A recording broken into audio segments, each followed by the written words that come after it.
This green t-shirt had a brand logo, as you've seen, that I wasn't in love with. And rather than just let it stay in my wardrobe forever, I crocheted a sunflower patch pocket, breathing new life into it, as you can see. Plus, the patch isn't limited. You can add it on bags, you can add it on hats, or even gift wrap using it. The possibilities are endless. And what's even more fun, you can actually use it as a pocket. It's an actual pocket. It's gorgeous. So you can even add it to clothes that don't have a pocket, that need a pocket. And that's what I'm going to do today with this tutorial. I'm going to use this pattern and a sport weight yarn. This is sport weight yarn and a 2.5mm crochet hook, so that I can make the same pocket for my niece. She's been telling me her sweater doesn't have pockets. So we are going to make her a pocket. And it's awesome. The pattern, which you can find for download over on my website, I'll link it in the description below, uses 3.5mm crochet hook and DK weight yarn. And with those materials, you get one that's 4.5 inches across. So this from here to here is 4.5. Let me get my tape measure.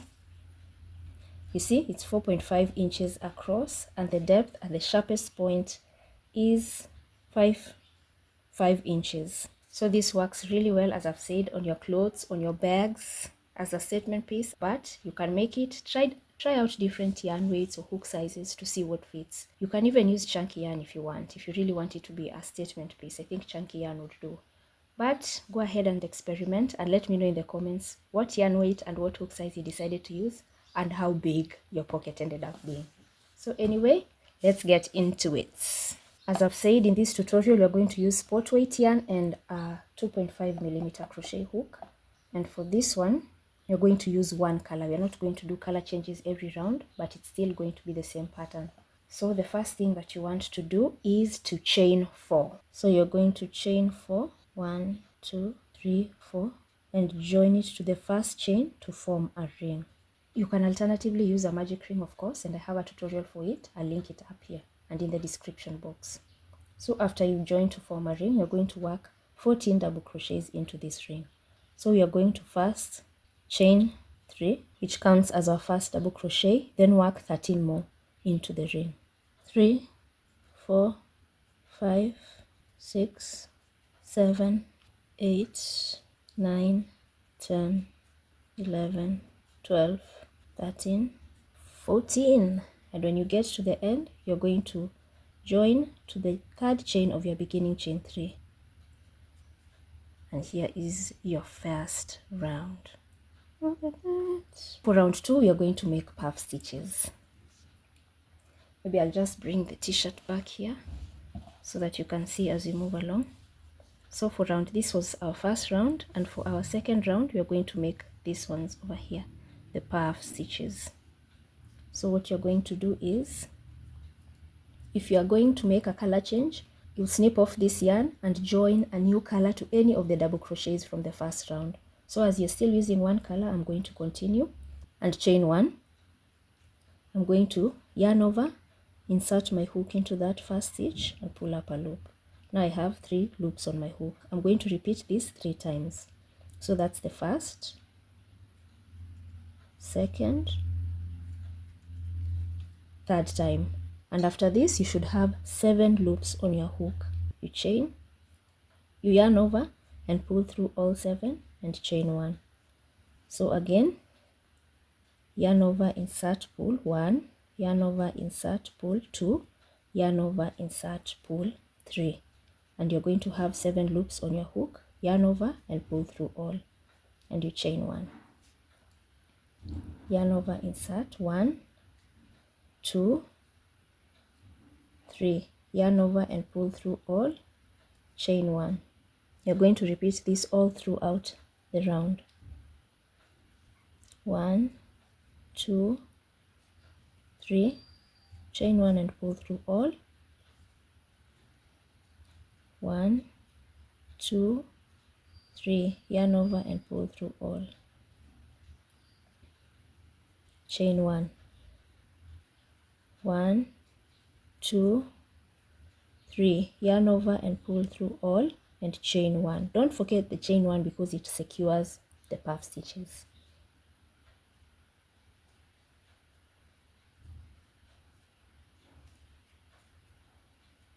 chain 1, and what you're going to do is join it to the top of your first puff stitch. Now what you're going to do here is similar to what I do when I'm crocheting the sunflower granny square, which I have a pattern for and I'll link it, and also the sunflower granny hexagon. Again, I'll link that as well. Because you want these puffs here to be really pronounced, I like the texture over here. So what you're going to do is you take your work and you flip it. If you're working in multiple colors, you'll just snip off your yarn, turn your piece, and join in the new yarn to any of the chain 1 spaces from the previous round. But since you're working with one color, we'll just turn our piece and we'll slip stitch to the nearest chain 1 space on our left, which is this one, and slip stitch over there so that we can start working in this space, because all the stitches from this round are worked in the chain 1 spaces from the previous round. So as you can see, when you turn your work, it has a lot of texture, and even the puff stitches are more pronounced on the wrong side as opposed to this other side. So you're going to turn, and what was your wrong side now becomes your right side, and what was your right side is now your wrong side throughout the entire pattern. There'll be no more turning from this point forth. So you'll just take that piece to the back, and after that you're going to chain 2, and you're going to yarn over and pull and chain through once. We're going to work incomplete double crochets.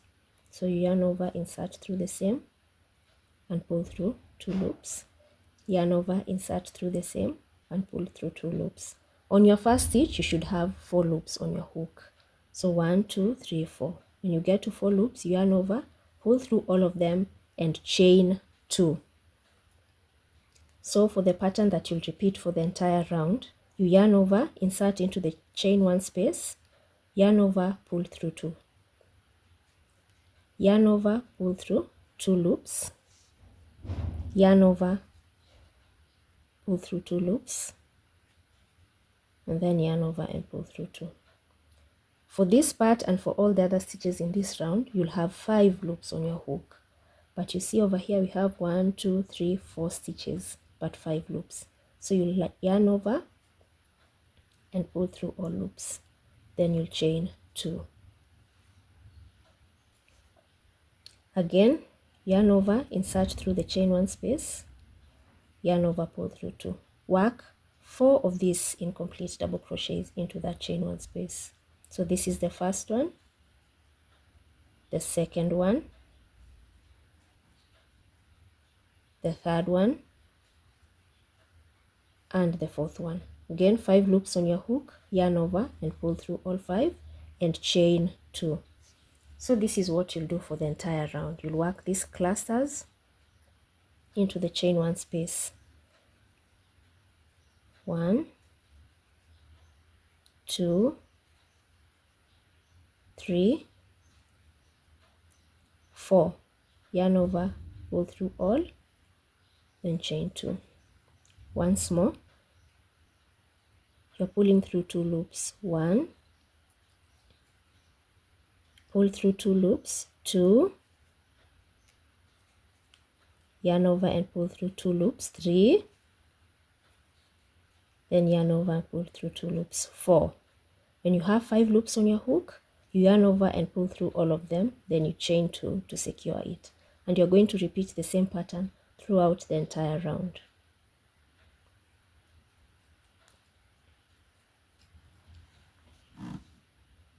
Get to your last stitch. 1, 2, 3, and 4. Yarn over and pull through all and chain 2. And you're going to join this to your first cluster of the round. See? Such gorgeous texture. And you can see the size is a bit smaller. So we have 3 rounds here, but it is the same as working 2 rounds when you're using DK yarn and a 3.5mm hook. You can see it's about 2 rounds. So we move on to round 4, where we'll be shaping this circle into a pentagon. So this part has a lot of stitch changes, so you're going to have to follow along slowly and be careful. because you don't want to end up with 4 sides or 7 sides or 6 sides. So you just go slowly and follow along. And this is the part that I always advise you to get the PDF, because it allows you to really follow along with this tutorial as you're crocheting, so that you can cancel off the rows that you've made. Or you can alternatively pause the video as you continue and work stitch by stitch. So for round 4, if you're working in different colors, you're going to snip off your working yarn and join your new color to any of the chain 2 spaces from the previous round. If you're working in one color like I am, you're just going to slip stitch into the first chain 2 space on your left there, and that's where we're going to work our first stitch, and all stitches will be worked in the chain 2 spaces from the previous round. The first thing you're going to do is chain 4, 1 2 3 4, and this counts as our first treble crochet. And then we'll work another one over here, another treble, then we will chain 2 and work 2 treble crochets, 1 2,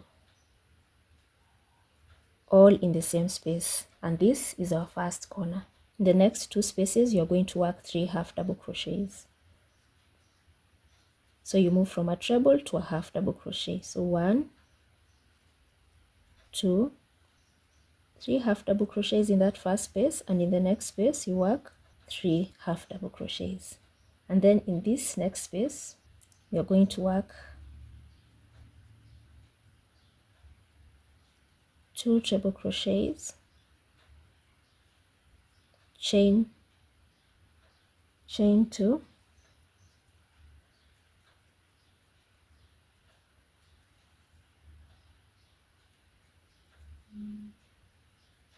two treble crochets, and this is our second corner. So here we are going to work 3 HDC in each of the next 3 spaces. 1 2 3, that's our first. 1 2 3, that's our second. 1 2 3, that is our third.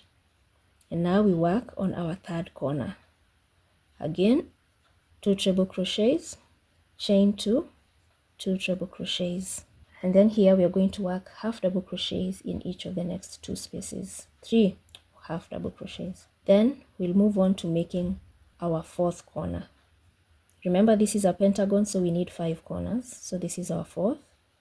You work a treble crochet and another one. We chain 2, work a treble and another one. We are going to work 3 HDC in this one space.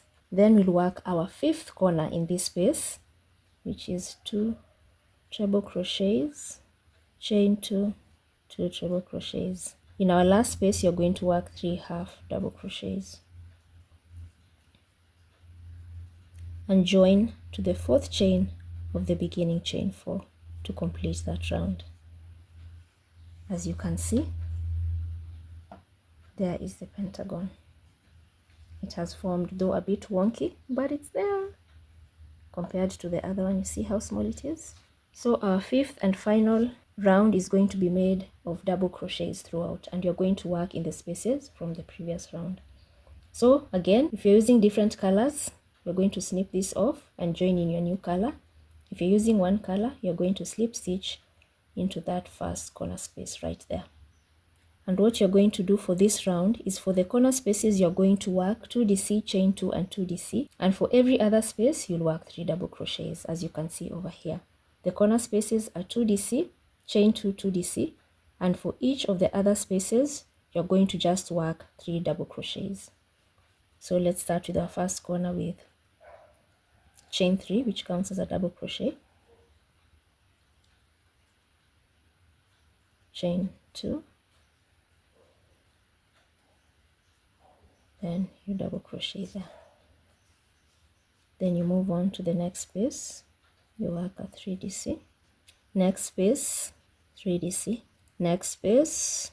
When you get to your corner, you work 2 double crochets, chain 2, 2 double crochet, and you'll repeat this throughout with the same pattern of working 3 double crochets in every other space, but for the corners working 2 double crochet, chain 2, 2 double crochet. You get to your last stitch over here, you work your last 3 double crochets, then you join it to the first stitch. You can see it's a little bit wonky, and for this I'm going to advise you block it before you attach it to whatever fabric you want to attach it to, so that it gives it that nice pocket shape in form of a pentagon, like this one with the sharp corners. So for this one, using these materials, it gave you 3.5 inches at its sharpest point and 3.5 across as well. The measurements are probably going to change once you block them, but that's roughly, oh, I cut this so short. Oh, that's roughly the size that you're working with. So there you go, a lovely patch pocket. So after you block your piece, you're going to pin it to your garment. Wherever you're going to sew it, you use your pins and you're going to pin it. But you remember that since this is a pocket, you're not sewing all the sides. You're going to sew this side, that side, and this side. You're going to leave the top open. Maybe you just want it to be there as a patch or as an applique. Then you're going to sew all the sides. So for this one, I think I'm going to attach it to this sweater that I've been getting various requests for. So you see, I'm going to just put the tiny pocket over here, and it really goes well. Oh, look at it, it's so cute. Maybe I'll make another one so there are two. Oh my. Or maybe attach it at the top. I don't know. What do you think, guys? At the top or at the bottom? Maybe at the bottom. At the bottom looks so cute. I might do another one so there are two. Love it, love it. Look at that transformation, so fresh and so playful. As usual, you can tweak the color scheme. You can use different granny squares if you like. If you know your math, you can use different granny squares. And you can also let me know in the comments if you'd like a design for the patch pocket in different square designs. So you can use something like the classic granny square, which would be really nice. But I like this because of the mix of stitches that produces a really lovely texture. But let your creativity shine. And if you love this patch pocket idea, remember you can get the PDF pattern for download at a pocket-friendly price. See what I did there? See what I did there? I'd love to see your creations, so you can tag me on Instagram, or you can just tell me in the comments what color you chose to make your patch pocket in, what size you used it in, and where did you attach it. You can check out my other sunflower shenanigans, the sunflower granny square, and the sunflower hexagon. I think next I'm going to make a sunflower bookmark, because with Through the Bible Cow, I need the bookmarks. I'm just flipping through every single Bible passage. Bookmarks are handy when your Bible is handy. So anyway, once I make that pattern, I'm going to link it somewhere here and in the description.